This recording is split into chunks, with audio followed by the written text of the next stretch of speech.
E estamos de volta com o BBcast, o seu podcast de automobilismo e outras nerds. No episódio de hoje vamos falar sobre as mudanças anunciadas pela Fórmula 1 nesta data do dia 31 de outubro de 2019. E aqui comigo está a Débora Santos Almeida. Olá, amigos, sejam bem-vindos a mais este podcast. E bom, essas regras e a regulamentação para 2021 já era um tema bem esperado desde o começo do ano. Exatamente. Alguns temas a gente vai até discutir aqui já vinha sendo apresentados, como o próprio Aro 18, desde 2014. Quem não se lembra daquela Lotus com o Charles Pic fazendo testes com ela com o Aro 18. Então, desde essa época aí já tinha essa discussão da entrada dos Aro 18, entre outras coisas que é mundialmente já discutido aí na Fórmula 1, que é como o teto orçamentário. Mas, falando em orçamento, aquilo que auxilia bastante o orçamento do Boletim do Paddock esse não tem teto. E esse não tem teto, mas também tem o piso, estamos bem próximo dele, então vamos ajudar aí a melhorar ele. O Boletim do Paddock tem a campanha de financiamento coletivo e contínuo do Apoie-se. Esse financiamento, ele auxilia o Boletim do Paddock no pagamento dos servidores, aprimoramento dos equipamentos que nós utilizamos, entre outras coisas. E com isso vocês veem, em menos de 24 horas aí a gente já está tendo nosso segundo podcast. Isso se dá também pelo incentivo de nossos apoiadores.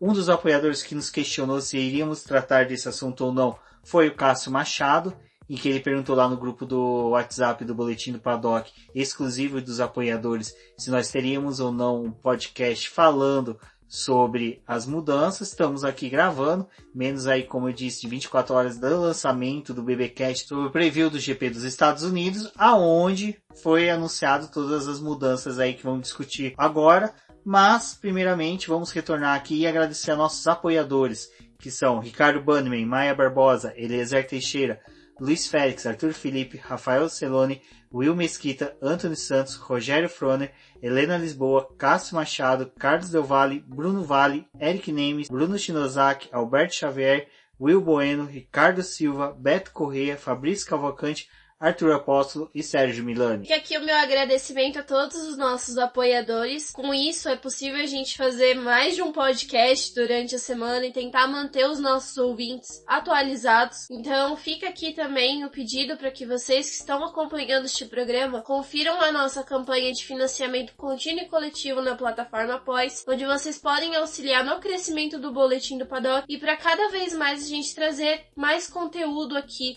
tanto para o podcast quanto para o site. É importante fazer o pagamento para poder melhorar toda a estrutura do site, mas a gente também precisa começar a comprar equipamentos para poder trazer outras novidades para vocês. Exatamente. Bom, falando em novidades, vamos aí discutir agora esse anúncio que foi apresentado na data de hoje, 31 de outubro, lá em Austin. A Liberty já havia agendado que essa seria o prazo fatal para que eles apresentassem, né, junto com a FIA e com a comissão técnica da Fórmula 1, todos os novos, como posso dizer, atualizações que os carros e também o regulamento vai ter para a temporada, já ir para a temporada de 2021. Lá no começo do ano eles já tinham apresentado um vídeo com um desenho de um novo carro. Então ele tinha algumas estruturas, algumas coisas que mostravam que ele não ia ser parecido com o carro que a gente vê atualmente na pista. Tudo isso para poder modificar a forma como a disputa é feita. Principalmente porque atualmente os carros não proporcionam uma boa aproximação entre eles. Apesar de que de 2018 para 2019 teve algumas mudanças também nesse regulamento para poder tentar ajudar na aproximação e uma melhora nas ultrapassagens, né? No começo da temporada a gente viu isso em algumas pistas onde não era tão bom ultrapassar, ter já uma melhora, mas isso ainda não é suficiente, até porque o público foi muito questionado e escutaram o que ele deseja ver na pista, que não é uma equipe só ganhando ou uma equipe só controlando toda a estrutura da Fórmula 1. Eles querem competição desde da primeira equipe ali, que hoje a gente conhece como primeira força, até a última, para que todos tenham uma possibilidade de brigar por melhores posições no grid. Então todo esse regulamento de 2021 ele foi pensado nisso. E com foco principal no desenvolvimento desse carro, principalmente para que ele não gere tanta turbulência e assim os carros consigam andar mais próximos, ter mais ultrapassagem, e é algo que a gente vai começar a discutir agora. Exato. Na minha visão, e é uma visão totalmente de uma pessoa que é formada, é bacharel em Direito, então o meu conhecimento sobre física e mecânica e aerodinamicista é tudo limitado à leitura de revistas, jornais, periódicos de automobilismo e muito mais baseado em questões de observação, que é a forma que o humano tem mais próximo aí de estudar e de aprimorar os seus conhecimentos. Pelo que nós estudamos, pra vocês terem uma ideia, nós estamos gravando agora 00:56. Eu e a Débora começamos a ler textos a partir das 21 horas, para poder chegar agora e ter o maior número de conhecimento aí para poder transmitir para vocês dentro do BBcast. Então, quando a gente fala que nossa pauta, nossa gravação normalmente chega a ter 5, 6 horas, é por causa disso, porque a gente sempre busca estudar o máximo possível para poder trazer o maior número de informações e, dentro do possível, com o menor número de erros e achismo, né? Então, o que eu quero falar? O carro dessa temporada de 2021 me lembra muito o carro da Fórmula Indy, principalmente nas questões que ele perde ali um pouco dos sideboards, ele tem uma mudanças aerodinâmicas que é muito parecido com o que a Indy busca de ter, por causa dos carros ter que ter uma aproximação muito um do outro na questão da pista de oval. E é engraçado que ontem, no BBcast sobre o GP dos Estados Unidos, a gente falou bastante disso, né? Que os carros de Fórmula 1, eles não conseguiam, né, se adaptar à Fórmula Indy lá nos anos 50, 60, e a gente tem uma coisa muito pro passado. E pra vocês verem como atualmente isso continua. Então, aonde que eu quero chegar? O carro ele está muito próximo disso. Ele vai gerar menos turbulência, como a Débora falou, e retorna um velho amigo da Fórmula 1, que é o efeito solo, que ele faz com que toda essa perda de apêndices aerodinâmicos que o carro vai ter, que vocês vão ver nas imagens que tem no post, ele está muito mais limpo, muito mais clean na questão de apêndices aerodinâmicos, mas só que ele já, ali no começo dele, do carro, ele já tem o início do difusor que passa por toda a parte de baixo do carro. E a asa traseira também, ela mostra que ela vai ser responsável para poder jogar esse ar para cima, ao invés do que é feito hoje, que ele tem toda uma turbulência quando chega ali na parte de trás. Forma, eu não sei se como vocês costumam acompanhar a Fórmula 1, mas principalmente nos treinos livres do Japão foi algo que chamou bastante atenção, porque lá, como estava a umidade muito alta, tinha como visualizar o vórtice que formava no carro por conta dessa umidade, que é algo que a olho nu a gente não consegue perceber, mas com esse auxílio da umidade ali dava para poder ver como que o ar se comportava no carro. Então essas imagens era bem interessante, e com isso mostrava o quanto que a parte traseira desse carro de Fórmula 1 atual gera turbulência para quem tá vindo atrás. E ali era só um treino livre que estavam mostrando os carros de forma independente na pista. Mas imagina isso durante a corrida, que é o momento mais necessário, em alguns momentos da classificação, onde você utiliza o seu companheiro de equipe para poder ficar mais próximo, pegar o vácuo e andar mais rápido, tudo isso influencia, porque quando você está atrás desse outro carro, por essa turbulência, vai degradando os pneus, isso complica todo um jogo da corrida. E muitas vezes, como a gente já viu várias vezes também esse ano, os pilotos se aproximarem, ficarem bastante tempo ali atrás do carro, começar a desgastar o pneu, aquecer e sobrecarregar toda a estrutura ali do carro, e logo depois ele tem uma perda muito grande de rendimento, ter que começar a andar mais atrás e desistir de lutar pela posição que, no caso de 2021, eles pensam que isso vai ser mais possível. Exato. Então, outra coisa que a gente ganha com isso é a questão que a Débora falou, com a menor degradação dos pneus, com a proximidade dos carros, teríamos mais disputas, e isso vai entrar em outro ponto mais à frente, que vai ser a questão do teto orçamentário. Porém, todas essas mudanças que a gente está falando vai levar um período de adaptação para todas as equipes. Apesar de eles já começarem a poder trabalhar no carro, até explorar o regulamento para poder ver o que eles conseguem fazer com esses designs dos carros, ainda assim, eles falam que provavelmente para tudo isso ser implementado bonitinho e mostrar toda a eficiência que vai ter, pode levar cerca de 2 anos. Então não vai ser que lá na primeira corrida do ano a gente já vai ver um número gigantesco de ultrapassagem, os carros andando extremamente próximos, também não vai ser provavelmente o momento que a gente vai ver a Mercedes talvez perdendo o foco, né, e não sendo mais a principal. Então isso vai levar um tempo para poder acontecer, não é uma coisa que eles falam que vai ser imediato, e tem algumas coisas dentro desse regulamento que a previsão é para 5 anos. Bom, Débora, acho que seria interessante a gente entrar um pouquinho no mérito do que vai ser alterado nas questões da aerodinâmica do carro e também da introdução dos aros 18, que vai mexer em muito, eu acho que, na minha opinião, é o que mais vai alterar nas questões aí de jogo, do trabalho todo que vai ter agora na Fórmula 1. Eu vou entrar primeiro na explicação da questão dos aros 18, que o que acontece? Atualmente, os carros de Fórmula 1 utilizam as rodas de aro 13. Faz com que a banda lateral do pneu seja maior. Isso possibilita que o carro tenha um trabalho melhor de balanceamento no asfalto. Ou seja, os pneus eles funcionam meio como um amortecedor. Então ele tem um pouquinho mais de jogo do carro na estabilização em curvas, na aceleração.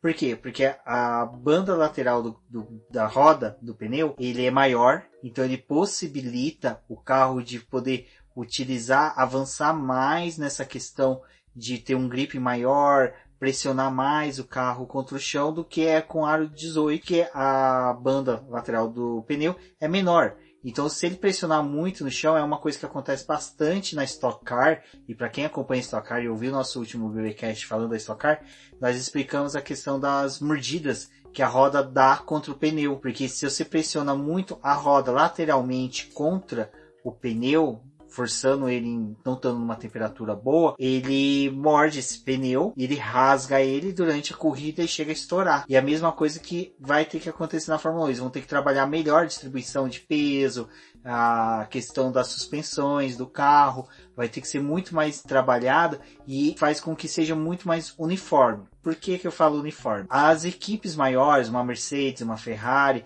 ela consegue destinar muito mais recursos, tanto de pessoas como de equipamentos, a visualizar o quanto que eles podem explorar do pneu. E fazer uma leitura melhor da pista durante todo o final de semana.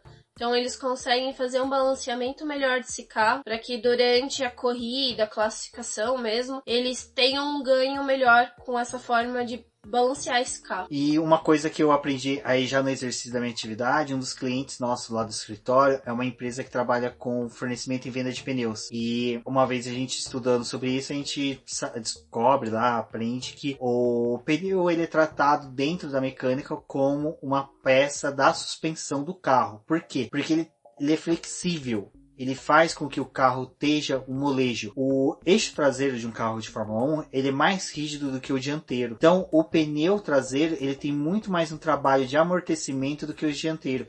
Então, equipes como Mercedes, Ferrari, Red Bull, que não precisa ter um foco tão restrito num determinado parte do carro como pode acontecer na Haas, na Williams, eles conseguem focar um desenvolvimento melhor do balanceamento do carro, de como esse pneu vai ser comprimido contra o solo e quanto que ele pode auxiliar no ganho do gripping. Então vamos supor que numa escala de 1 a 10, tanto o pneu 18 como o 13 pode ter desenvolvimento, mas equipes como Mercedes, Ferrari e Red Bull, elas conseguem no aro 13 explorar até um limite nessa escala de 9, enquanto que no aro 18 eles vão conseguir explorar no máximo até um 3, um 4. O mesmo acontece com a Williams, que no aro 13 ela consegue explorar no máximo até um 5, 6. Então existe um gap entre as equipes.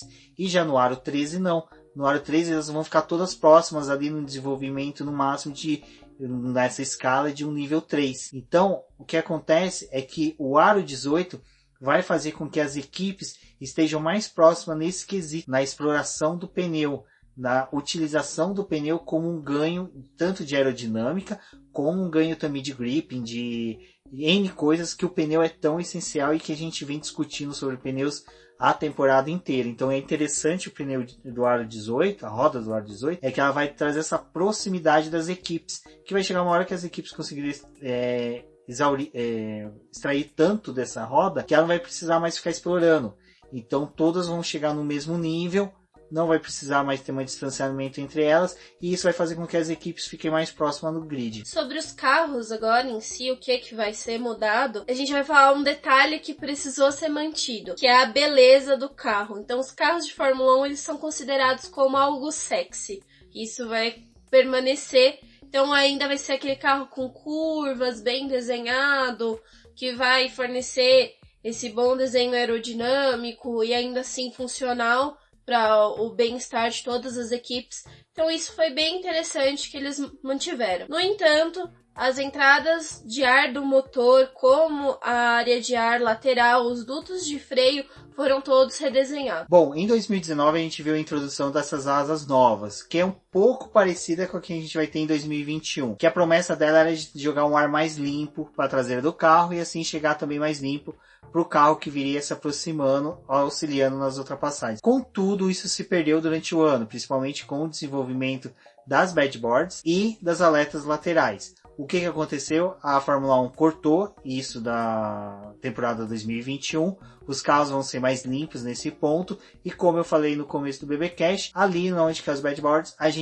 nós teremos, né, o início do assoalho do carro, né? Do difusor, aonde que o difusor ele é uma peça única, que vai do começo do carro até o final, gerando o efeito solo, que foi criado pelo Colin Chapman, salvo engano, na Lotus 78, que foi um carro revolucionário, que até tiveram que tirar, porque com o tempo começaram a extrapolar o uso dela. Então, é um velho amigo da Fórmula 1, que como a Débora disse, a Fórmula 1 ela sempre primou por carro sexy, e esse é uma coisa que o Chase lá, o CEO da Fórmula 1, falou, que eles querem manter o DNA da Fórmula 1 e que principalmente o DNA da Fórmula 1 sempre for ter carros sexy diferenciados de outras categorias. Outra coisa que é bem legal ali, que vai mudar e ainda assim também melhorar a vida dos pilotos, é o fato de que o cockpit ele vai aumentar, então ele ajuda para os pilotos que são mais altos, e assim eles não vão ser punidos por estar num carro tão apertado, então eles vão ter esse ganho de espaço. É algo que para 2019 já foi mudado, foi o peso ali, aquele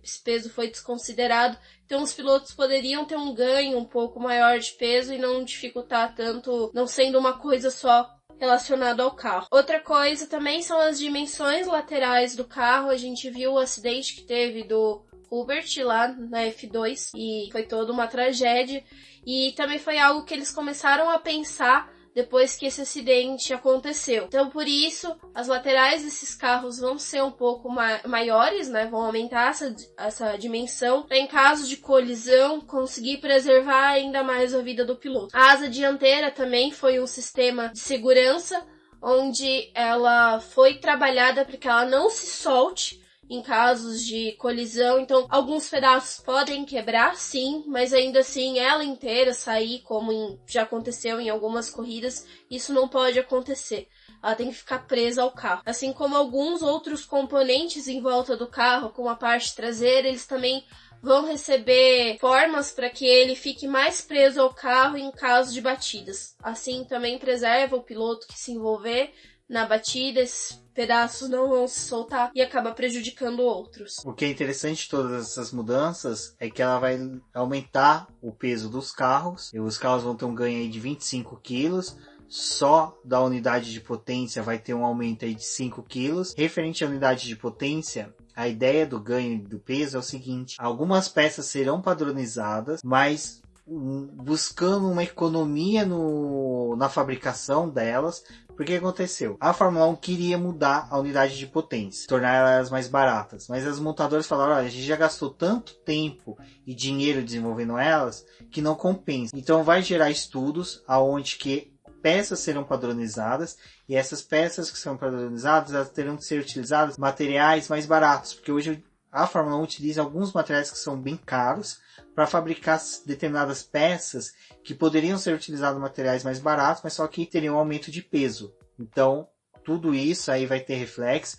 Vai ser bacana porque algumas montadoras vão poder fabricar uma peça uma para outra, então isso vai auxiliar bastante aí na economia da Fórmula 1, que é um dos itens mais importantes também das mudanças. E sobre esse aumento de peso, nós teremos um aumento aí também do tempo de volta, que vai girar em torno entre 3 segundos e 3 segundos e meio. Não fiquem alarmados, a gente viu bastante aí durante o dia o pessoal falando, tal GP vai ter que ultrapassar o tempo, tal GP vai atingir o tempo limite. Eu e a Débora, antes da gente gravar, a gente fez alguns cálculos dos GPs que atingem quase 2 horas de prova, e são poucos que vão ser no máximo 2 horas e 1 minuto, 2 horas e 2 minutos, que é dentro do limite tolerável. E mesmo isso com a entrada de safety car. Então, fiquem tranquilos que eu acho que o número de voltas não vão ser alterados em nenhum GP. Como o Rubens falou, esses componentes que vão ser utilizados pelas equipes, e também vai ter a possibilidade de uma equipe maior fazer uma peça e passar para as demais, eles foram classificados em 5 categorias. A primeira são os componentes feitos por cada equipe, depois os fornecedores únicos em uma via de processo de licitação, depois os que têm o design prescrito e o fornecimento gratuito, os componentes que podem ser transferidos de uma equipe para outra e os componentes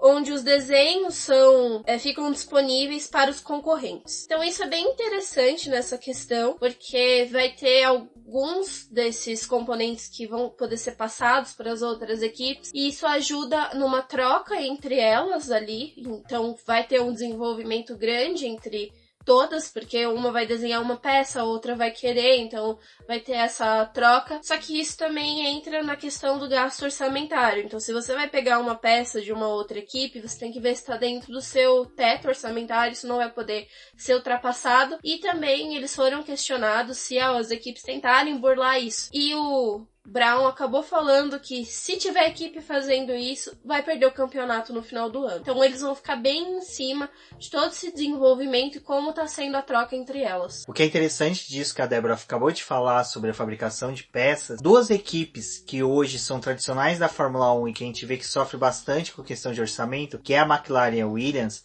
são 2 equipes que fornecem muitas peças para as demais equipes. E a gente não... Muitas pessoas sabem, mas só que não é de conhecimento do grande público. Que nem a McLaren sempre foi boa de desenvolver peças de câmbio e unidades de inteligência do carro, vamos pôr dessa forma. Então, é bem capaz que ela passe a produzir para mais equipes e assim aumente o orçamento dela. A mesma coisa a Williams. A equipe de Fórmula 1 da Williams é só a ponta do iceberg de todo o grupo do Frank Williams. Eles têm uma parte de desenvolvimento de peças, de componentes eletrônicos, que é muito grande, é vasto e pode aumentar aí também com essa questão. Então se torna interessante para a Fórmula 1 também auxiliar essas equipes nesse quesito. Vocês querem um exemplo? A própria Williams, ela fornece muitas peças para os carros da Fórmula E. Então, desde o início da Fórmula E, a Williams tem ela como uma fonte de renda no fornecimento de peças. E categorias de base, como Fórmula 2, Fórmula 3, Fórmula 4, também recebem peças do grupo Williams. Então, olha como toda essa mudança que está tendo sempre é pensada para atingir o maior público não, desculpa o termo que eu usei, o maior gama de envolvidos e que possa aumentar o ganho das equipes e também melhorar todo o espetáculo. Bom, alguma das coisas que também vão ser padronizadas, porque foi algo que eles trouxeram para esse regulamento, é a padronização de alguns componentes para a redução dos custos. Então nisso vai entrar a bomba de alta pressão, a tubulação, o medidor de vazão e o amortecedor. Eles vão ser padronizados. Fora isso, a suspensão ela vai ter que ser mais simplificada e vai existir a proibição da suspensão hidráulica. Então isso também ajuda a diminuir os custos. Também alguns sistemas internos desses carros, como as molas e os amortecedores, vão ter algumas coisas vão ser proibidas, outras vão ser mais simplificadas. Então é algo que eles vão ainda conversar até o final do ano, para poder ver o que eles conseguem reduzir os custos. Dentro dessa redução de custos, algo que já se encontra na berlinda da Fórmula 1, e aí para a alegria dos nossos amigos do Café com Velocidade, que completam 12 anos hoje, então para quem não deu parabéns para eles, vá até o Twitter deles, @Café Velocidade, e dê parabéns para eles, que são 12 anos de um podcast de automobilismo. Eles são praticamente a gênese do automobilismo em podcast na internet. Mas, para a alegria deles, o DRS está na berlinda porque pelo novo formato de carro, tudo, talvez não seja mais necessária a utilização da asa móvel. E aí vai chegar aquele momento que eu falei no BBcast, onde que eu me defendi dos ataques injustos porque eu gostava de DRS. Que eu falava, no momento que a Fórmula 1 não precisar mais de DRS, eu vou ser contra. E chegou o momento. Possivelmente em 2021 não vai ser mais necessário, porque os carros vão ter uma aproximação melhor. E também pelo novo formato de asa traseira, o DRS não vai ser mais necessário, ele vai deixar de ser utilizado. E o DRS, como ele é um pouco complexo, porque a gente pensa que é só apertar o botãozinho, tem a asa. Não, ele tem todo um trabalho hidráulico, tem toda uma parte eletrônica, que faz com que a Fórmula 1 tenha um gasto com ele. A eliminação dele vai gerar menos custos para as equipes de Fórmula 1. Então, a gente pode voltar a ter isso, eu vi em especulações de fóruns, até mesmo, em caso de batida traseira, em que o carro perde a asa traseira, ele poderá ser substituída, como é com a asa dianteira. Então até isso pode retornar para a Fórmula 1, que auxiliaria aí o espetáculo de quantas vezes a gente viu um carro perder a asa traseira e simplesmente abandonar a corrida, porque não tinha como trocar. Então, a saída da asa traseira móvel pode auxiliar aí a Fórmula 1 também ter um espetáculo maior, em decorrência também da diminuição dos custos. Só uma coisa que a gente não falou ali a respeito do teto orçamentário, é que não vai entrar nesse quesito de limitação os custos com o marketing e o valor que é pago no salário dos pilotos e também dos funcionários que tem dentro da equipe. Então isso é uma estrutura que pode ser mantida. Exato. É que tecnicamente a gente não falou muita coisa de teto orçamentário, mas teto orçamentário praticamente será assim. As equipes terão um gasto máximo de 175 milhões de dólares, na verdade, desculpa, convertendo para reais aí, segundo o Dudu, dá 700 milhões, e isso faz com que as equipes consigam ter um nivelamento. O teto orçamentário, ela fechou na média das equipes do meio de pelotão no ano de 2018, então visou muito mais manter o orçamento dessas equipes, forçando as maiores a reduzir os seus gastos. Mas como a Débora muito bem falou, gastos como salário de pilotos, salário de dirigentes, alguns funcionários, não todos, e também de marketing deve aumentar. Eu achei interessante, acho que é bom porque faz com que a gente tenha uma dinâmica maior, possivelmente teremos aí equipes que vão priorizar jovens talentos, então isso vai ser bem bacana. A questão do marketing é bacana porque vai fazer com que as equipes utilizem isso para aproximar muito mais telespectadores, os fãs de Fórmula 1, então eu acho que esse formato do teto orçamentário foi bem bacana, e esses valores ele deve decair durante os anos, mas isso ainda vai ser estudado junto com as equipes, mas só de já existir um teto orçamentário é para se aplaudir de pé a igreja, porque isso vai ser muito bom para a Fórmula 1, e aí até que enfim podemos ver a Williams saindo do fim do grid. Outro item que é interessante, referente ao que foi anunciado nesse dia 31 de outubro, é a questão que a Fórmula 1 vai entrar de vez de cabeça na questão da sustentabilidade. Eles decidiram aí pensar no meio ambiente, e é interessante porque a Fórmula 1, ela sempre foi o ápice da tecnologia do automobilismo, vamos por dessa forma, e ela sempre buscou estar o mais próxima possível dos carros de rua. Com o passar dos anos, isso foi se distanciando. E agora, com a entrada dos pneus Aro 18, que é muito mais próximo aos pneus que nós utilizamos nos nossos carros, isso até mesmo foi uma das exigências que a Pirelli vinha fazendo nos últimos anos, que ela queria um pneu que ela pudesse mostrar para o público e falar, olha, esse pneu que os carros de Fórmula 1 estão utilizando é o mesmo que você utiliza nos seus carros. E ela não conseguia isso, porque não era o que acontecia, agora ela consegue fazer. A Fórmula 1 vai ter os combustíveis também mais próximos dos que a gente utiliza, e também vai estar um pouco mais próximo dos combustíveis, como eu poderia dizer, renováveis, sustentáveis, que preservem o meio ambiente. Então tudo isso é interessante.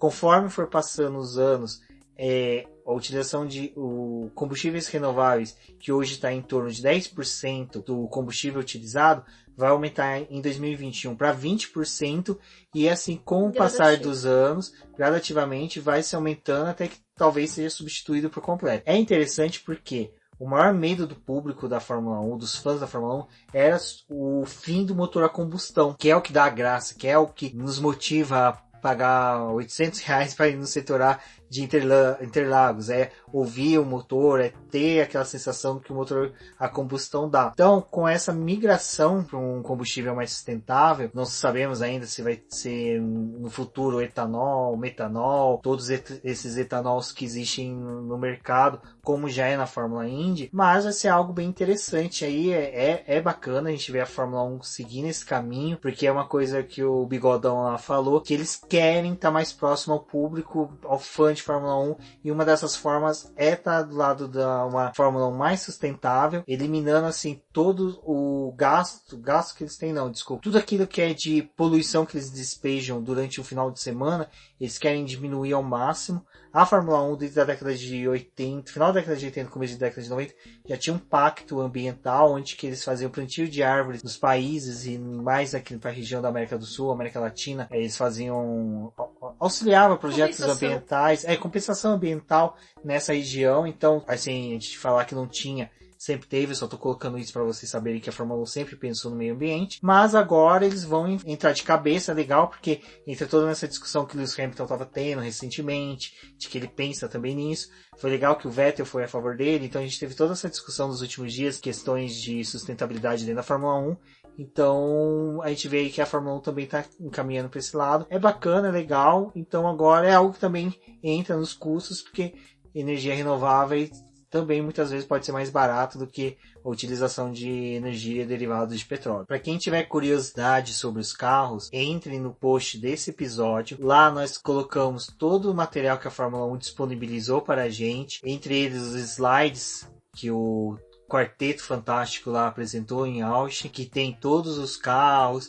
É legal que a gente recebeu, né, a imagem, até a imagem do post que a Débora publicou referente às renovações, às alterações, tem o link nesse episódio. O que eu quero falar é o seguinte, a gente vai ter uma uniformização dos carros, e isso é interessante, deixa eu entrar nesse ponto que eu acho que a gente não chegou a tocar, e que muitos fãs ficaram preocupados, e eu vi isso bastante no Twitter, que era, todos os carros vão ficar iguais, existe a possibilidade dos carros ficarem iguais. O Chase lá chegou a mencionar isso e falou, olha, o carro nu, ele pode parecer sim iguais, mas com o tempo e a liberdade que as equipes terão para desenvolver o carro, eles vão poder sim fazer carros diferentes. No entanto, que na hora eles apresentaram 3 modelos de carro de design, que é cor vermelha, verde e azul, cada um utilizando algo diferente, e ali você começa a ver vamos pôr assim, escolas da aerodinâmica da Fórmula 1, que nem o carro vermelho é muito próximo daquele conceito garrafa de Coca-Cola que a Ferrari utiliza. O carro verde, ele é muito parecido com aquele carro da McLaren, salvo engano, da temporada de 2012, que ele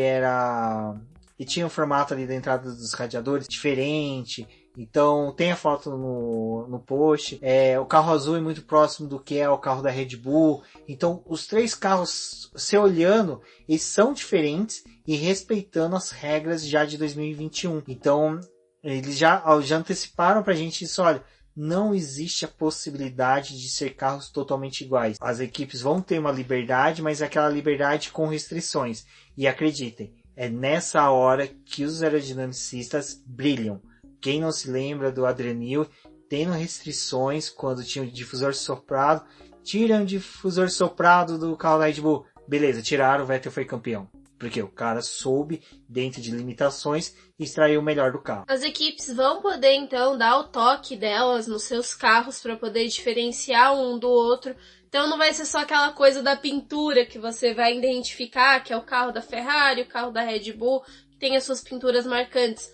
Mas sim, alguns detalhes aí vão ser trabalhados. E como a gente já viu, por exemplo, nessa temporada, pegando como exemplo principal foi o carro da Mercedes e o carro da Ferrari, que eles tinham trabalhado em formas diferentes ali da aerodinâmica. Apesar deles colocarem uma regulamentação agora em 2021, eles vão poder ainda traçar algumas coisas diferentes. No entanto, que eles vão ficar ainda muito em cima se uma equipe está se desenvolvendo demais e uma outra não está conseguindo crescer. E por que essa equipe tá tendo um ganho maior? Então, tudo isso vai ser revisto. E sim, eles vão continuar colocando coisas para poder barrar esses tipos de ganho e o pessoal que utilizar as brechas do regulamento. Então vai ter esse tempo de adaptação e isso vai tentar ser limado conforme for passando o tempo. Outra coisa que eles também disseram, que isso também influencia sim para poder diminuir os gastos, é na questão da utilização do túnel de vento. Agora eles vão ter um tempo limitado para poder utilizar esse túnel de vento, então não vai ser sempre que as equipes vão fazer uma peça e vão lá para o túnel de vento fazer as suas análises, e isso vai ser preciso realizar na pista. Então, o primeiro treino livre e o segundo treino livre do final de semana vão ser utilizados para o pessoal testar as peças, ver o que dá certo, o que não dá. Porém, essas peças que forem utilizadas ali para poder fazer o teste, elas não vão poder ser aplicadas já no carro daquela corrida. Então, é para também brecar um pouco o pessoal, né, que hoje faz 3 peças, aí leva várias peças ali do carro, coloca, instala, vê se tá bom. Não tá bom, eles tiram. E aí aquilo lá vai voltar para a fábrica, fazer toda uma análise de novo e instalar mais para frente no circuito que é muito mais parecido um com o outro. Então eles não querem muito isso para que as equipes não fiquem fazendo uma quantidade gigante de peças, não utilizem, aquilo vai juntando lixo, vai fazendo várias coisas. Então, para poder deixar o pessoal mais próximo, vocês querem testar as peças, vocês vão testar nesses 2 treinos livres. Porém, vocês não vão poder utilizar imediatamente, vocês vão poder pensar um pouco mais no desenvolvimento daquilo que vocês estão apresentando. O que é interessante disso tudo é que, como a Débora disse, primeiro a questão do túnel de vento. A ideia é que reduza o tempo do túnel de vento, porque o túnel de vento, para quem ainda não viu eles, são túneis praticamente, mas só que são turbinas de avião, mas só que são elétricos, mas utilização para não gerar o calor da turbina. São turbinas gigantes que geram um fluxo de ar compatível com o carro de Fórmula 1 a 200, 250, 300 km por hora, para eles poderem saber como o ar está se distribuindo, está percorrendo o carro. E isso, como eu falei, é elétrico, gasta energia. A Ferrari, por exemplo, o motor do túnel de vento só se desliga uma vez por ano. O resto do ano ele fica ligado o ano inteiro, porque toda vez que desliga e liga ele, o gasto é muito alto. Então, a ideia é diminuir o uso do túnel de vento e começar a usar mais o CFD, que é o Computational Fluid Dynamics, que, para quem não se lembra, a equipe Marussia, quando ela entrou na Fórmula 1, ela utilizava esse tipo de desenvolvimento. Ela não tinha o túnel de vento. Ele era um carro totalmente desenvolvido por esse programa de computador que simulava o fluxo de ar.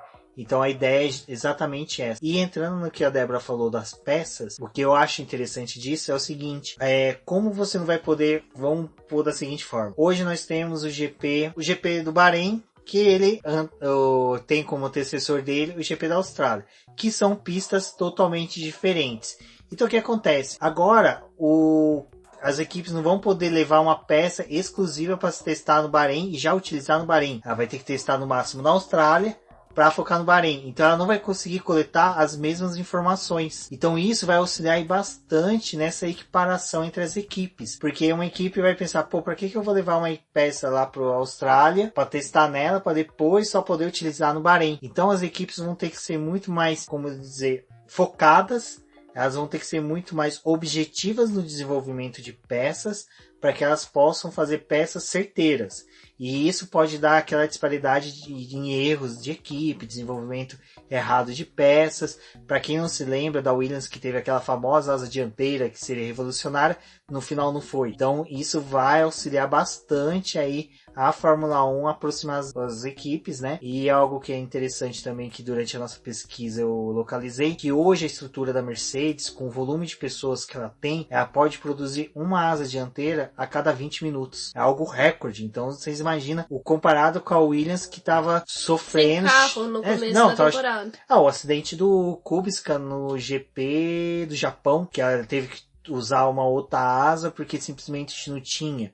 Enquanto que a Mercedes poderia fabricar uma a cada 20 minutos. Praticamente, quem se lembra do Pica-Pau fabricando vassoura lá no E Lá Vamos Nós, a Mercedes é praticamente daquela forma fabricando asa dianteira. O Bottas bateu, dane-se, fabrica-se outra asa. Eles têm praticamente outro carro, né, montado. Exato, eles podem, é que nem aquela maquininha do De Volta pro Futuro, de desidratar. Eles têm umas asinhas desidratadas, hidrata ela, tira do forno, coloca no carro. É algo fácil, e isso não vai ser mais fácil com esse orçamento, então isso vai ser bem bacana. Bom, um dos nossos temores, que era uma redução drástica do final de semana, não vai acontecer, né, Débora? A Débora vai explicar um pouquinho melhor agora de como será o final de semana da Fórmula 1, quando, é lógico, questões de clima e pressão facilitem aí para que a gente tenha os 3 dias de espetáculo. Lá no Japão, a gente teve aquela questão do sábado ter sido anulado e, por consequência, só ter 2 dias de atividade na pista. Isso também foi algo um pouco discutido, pensado se era viável fazer isso para poder fazer um corte de gasto, mas nesse primeiro momento isso foi descartado. O que eles conseguiram alterar é que na quinta-feira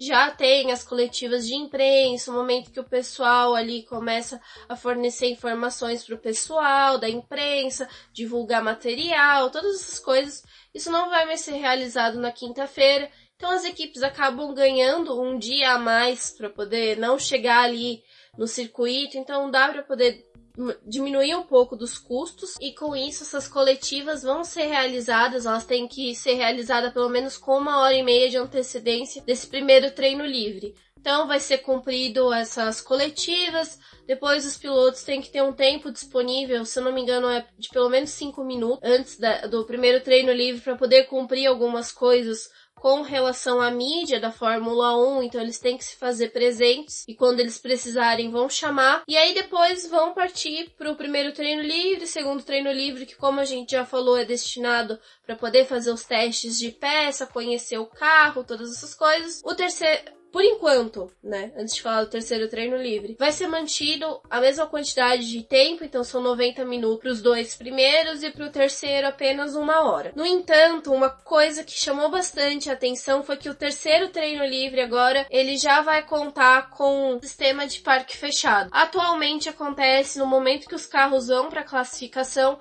então qualquer alteração que for feita no carro, ela já pode fazer com que os pilotos tenham punição, trocas não podem ser feitas, então tem todo o sistema de parque fechado. Isso vai começar a valer já lá no terceiro treino livre, então a partir do primeiro momento que o carro sair do pit lane, ali já está contando como sistema de parque fechado. É interessante porque eles não vão poder fazer tanta modificação, mas já vão preparar o carro para classificação, então vai dar uma dinâmica, né, diferente para o final de semana. Fora isso, ali esse primeiro treino livre que a gente costuma já ver algumas equipes trazer uns pilotos da base para poder fazer alguns testes, isso vai ser obrigatório de todas as equipes fazer a partir de 2021. Então elas vão ter que ceder o carro deles para os novatos, são pilotos que não podem ter cumprido pelo menos 2 GPs de Fórmula 1, são aqueles que são aptos a guiar o carro. Então tudo isso também vai incentivar com que os novatos estejam presentes na Fórmula 1, o pessoal comece a olhar para eles e ver uma possibilidade para poder introduzir na equipe de alguma forma. Isso é bem interessante porque não são todas as equipes que cedem o espaço, né? Atualmente, pelo menos nessa temporada, foi só a Williams que está fazendo esse processo com o Nicolas Latifi. Na temporada passada, o Antônio Giovinazzi ele acabou circulando ali entre a Haas, a Sauber para poder fazer alguns testes com os carros, mas é para isso ficar mais nítido e não só lá naqueles treinos que tinha, né, entre o meio de temporada, onde naquele momento eles decidiam colocar um piloto da base deles para poder testar, como esses testes nem vão ter mais, porque eles já foram minados agora para 2020, então isso vai ser algo que vai permanecer para 2021 e os demais anos, eles vão precisar introduzir esse pessoal nesse momento. Com a redução na saída da quinta-feira, vai auxiliar aí a Liberty na negociação da introdução dos GPs que faltam para completar aí um calendário de 25 GPs. É corrida pra caramba agora. A ideia da Liberty é conseguir com isso aí negociar melhor com os organizadores, patrocinadores e equipes para que eles possam ter o calendário com 25 corridas. Aí relembrando do BBcast com o preview do GP dos Estados Unidos, onde que eu falei que provavelmente a gente deve ver aí a Liberty fazer o que a Fórmula 1 fez na década de 80, chegar a ter 3 GPs nos Estados Unidos. Principalmente porque é mais fácil ali ter o deslocamento, tudo é mais rápido. Você pode colocar lá quantos imigrantes legais forem para trabalhar, porque ainda não vai ultrapassar o teto orçamentário. Outro ponto interessante é que vai ter uma redução do tempo de trabalho, carga horária, escala de trabalho dos funcionários da Fórmula 1, mas isso é uma coisa que ainda está sendo discutida para que eles não fiquem tão exaustos, principalmente nessa questão de entrar 25 etapas no calendário. Então isso ainda não está tão bem definido. Outra coisa que está em pauta também, discussão, é a redução de número de pessoas durante o pit stop. A ideia é ter o menor número de pessoas para que possa possibilitar um melhor pit stop, redução de gastos com o pessoal, porque hoje, por exemplo, a gente tem na Fórmula 1, na hora que é feito o pit stop, além das pessoas que trocam os pneus, nós temos uma pessoa no macaco da frente, fica um cara atrás com o macaco reserva, na frente a mesma coisa, então só nós temos 4 pessoas para executar a função que somente 2 fariam. A gente tem também mais 3 pessoas que estabilizam o carro durante a troca dos pneus. Então quando vocês verem uma troca de pneus, vocês vão ver que tem um pessoal que segura ali no ralo e também na onde que tem a entrada do ar do carro. Então tem pessoal que segura ali para o carro não tremer durante a troca dos pneus, para que seja feito um melhor parafusamento das rodas. Então isso deve diminuir o número de pessoas. Não devem sair 2 pessoas por troca de pneu, devem continuar ainda um na pistola e na troca do pneu, mas provavelmente essas pessoas que estão ali para estabilizar, mexer na asa dianteira, colocar mais asa, reduzir asa, que hoje uma equipe pode chegar a ter 3 pessoas para essa função. Então todas essas ideias ainda estão sendo discutidas e é bem provável que a gente tenha uma redução até do número de pessoas dentro dos boxes, com também a redução da carga de trabalho dela. Bom, como nós falamos, esse BBcast foi um BBcast especial aí a pedido dos nossos apoiadores, então agradeço muito, e é isso que a gente vem pedindo aí durante o ano, que vocês façam pedidos de episódios como este. Foi legal porque pra gente poder fazer ele, nós tivemos que estudar, ler bastante sobre o que aconteceu, utilizamos o material que a Fórmula 1 disponibilizou aí pra gente, post dos sites da Motorsport, da Grande Prêmio, da Globo.com, Motorsport Europeia, da Autosport. Olha, foram tantos sites que a gente acabou lendo que não dá para mencionar todos, mas agradeço a todos que tiveram empenho em redigi-los. Tem o post da Débora também, que foi publicado assim que acabou a coletiva. Tem o link aqui no post, então recomendo que após ouvir aqui leiam. E é lógico, possivelmente se vocês ouvirem esse BBcast daqui uns meses, vocês vão ver que algumas coisas mudaram. E não é porque mudaram porque a gente deu canelada ou foi alguma coisa que a gente não se atentou. É que muita coisa ainda vai ser discutida. A maioria de vocês que devem ouvir isso devem ser pessoas que trabalham em regime de CLT. E agora eu vou dar um exemplo bem prático para vocês. Vocês têm todo ano algo que se chama o dissídio, que aumenta o salário de vocês. Antes desse aumento salarial, acreditem, tem muita negociação. Então as partes têm que... Uma parte sempre tem que ceder um pouco para que a outra tenha ganho, e a que tem ganho também tem que ceder um pouco para que a outra ganhe e possa ceder. E é dessa forma que vai ser a negociação da Fórmula 1. As equipes vão ter que ceder um pouco para que a Liberty dê um pouco de ganhos para elas, e as equipes vão ter que ganhar um pouco também para a Liberty dar uma cedida. Então é uma balança. Lógico, muitas vezes um lado pende mais do que o outro, mas toda a relação bilateral é dessa forma. Nunca é de contentação das duas partes. Sempre tem uma que sai mais prejudicada do que a outra, mas o que é mais importante, a Fórmula 1 está viva mais do que nunca. Eu acho que muitas das nossas preocupações de equipe sair, equipe não permanecer, é bacana. Eu acho que agora a gente também começa a entender um pouquinho mais de quando a Liberty falou que eles não tinham interesse de uma equipe entrando nesse momento na Fórmula 1, porque enquanto que não tiver tudo definido, é difícil uma equipe falar que tem interesse de entrar na Fórmula 1, porque senão ela entra meio que às cegas, como foi a Espanha, como foi a Caterham, como foi a Marussia, que são exemplos mais recentes na Fórmula 1, em que elas entraram com um regulamento que era lá de 2010, 2011, que em menos de 3 anos mudou completamente. E elas tiveram que sair da Fórmula 1. Então eu acho que está sendo muito mais prudente esse formato. Olha, quem está aqui agora já vai recebendo o que vai ser proposto em 2021 e vocês já vão sabendo. E se a gente parar para pensar, a gente corre também um riscozinho bem pequeno de que algumas equipes ainda saiam na frente. Por quê? O teto orçamentário vai ser em 2021, mas hoje as equipes já têm um parâmetro do que elas vão ter que fazer em 2021. E foi algo que eles já pediram para as equipes começarem a trabalhar nos seus carros de 2021, até porque eles já querem ver essas brechas que o regulamento tem, apesar de ter sido feito uma análise minuciosa em todo ele.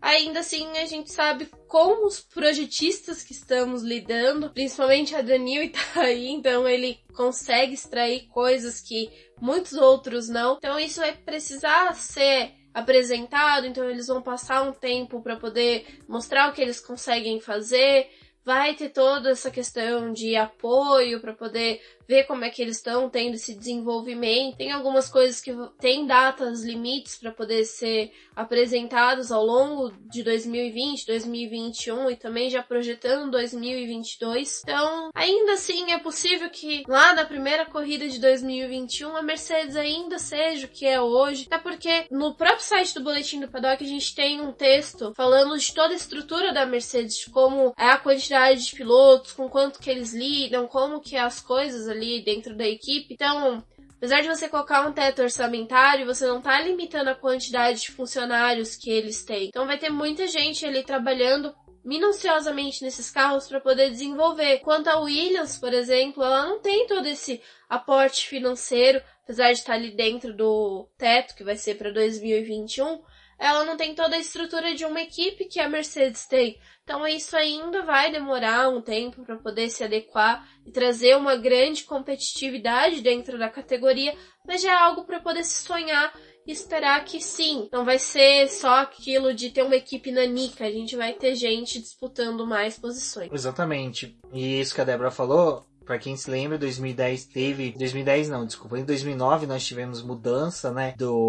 Toda a estrutura não. Tivemos novas mudanças na aerodinâmica dos carros. Saiu os apêndices aerodinâmica, a asa dianteira mudou, a asa traseira mudou. Eu acho que a temporada que a gente viu um reflexo realmente dessas mudanças foi a temporada de 2012, onde que a gente teve 7 pilotos vencendo nas 7 primeiras corridas. As temporadas de 2009, 2010, 2011 foram bacanas, mas acho que a de 2012 foi o real alcance de todas essas mudanças.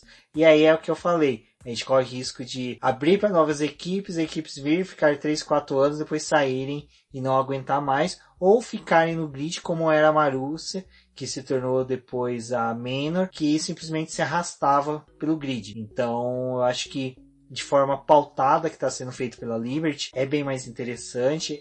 A gente consegue visualizar de forma mais concreta toda essa ideia que eles têm quando a gente dá 2 passos para trás e começa a analisar mais friamente tudo o que eles estão realizando na Fórmula 1. E é isso, pessoal. Como eu disse, esse BBcast aí é um BBcast especial que a gente fez a pedido aí dos nossos apoiadores. E é lógico, está atingindo a todos os nossos ouvintes e leitores. E é por isso que a gente fala da importância da plataforma Apoia-se, lá do nosso financiamento coletivo e contínuo, que é para a gente poder desenvolver mais desses podcasts. Quem sabe, né? Toda vez que tiver uma mudança, tiver uma regra nova, a gente vem e faz um BBcast rapidinho aqui, só para falar com vocês. Tô falando rapidinho, mas já estamos beirando a quase 1 hora de episódio. Mas para mim e para Débora é sempre um prazer gravar para vocês. Eu fico por aqui.